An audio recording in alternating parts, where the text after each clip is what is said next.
త్వరలో జమిలీ ఎన్నికలంటూ విజయసాయిరెడ్డి మాట్లాడడం విడ్డూరంగా ఉందని మంత్రి రాంప్రసాద్ రెడ్డి అన్నారు. ఇప్పట్లో జమిలీ ఎన్నికలు వచ్చే పరిస్థితి లేదన్నారు. 2029లోనే ఎన్నికలు జరుగుతాయని స్పష్టం చేశారు.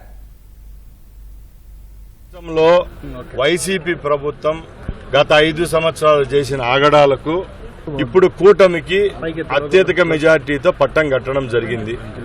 ఈ 6 నెలల్లో వైసీపీ నాయకులైతేనేం కార్యకర్తలైతేనేం నిత్తేజంగా ఉండరు. పార్టీ పైన వాళ్ళని ఏదో షార్ట్ టెంపర్ తెచ్చి వాళ్ళలో ఊపు తెచ్చేదానికి ఈ విజయసాయి రెడ్డి లాంటి వాళ్ళు ఇలాంటి జమిలీ ఎన్నికల గురించి మాట్లాడడం చాలా విడ్డూరంగా ఉంది. ఒక ఎలక్షన్ రావాలనుకుంటే దానికి చాలా సిస్టమ్ ఉంటుంది. గత 2 రోజుల ముందు మా గౌరవ ముఖ్యమంత్రి గారు ఒక స్టేట్మెంట్ ఇవ్వడం కూడా జరిగింది.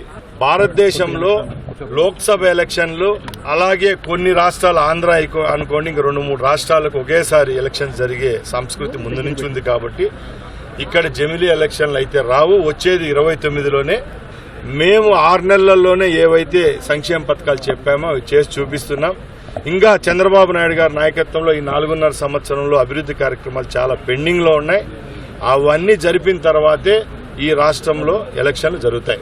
తప్పకుండా నెక్స్ట్ ఎలక్షన్లు కూడా కూటమి ప్రభుత్వమే చంద్రబాబు నాయుడు గారి ముఖ్యమంత్రి అవుతారు.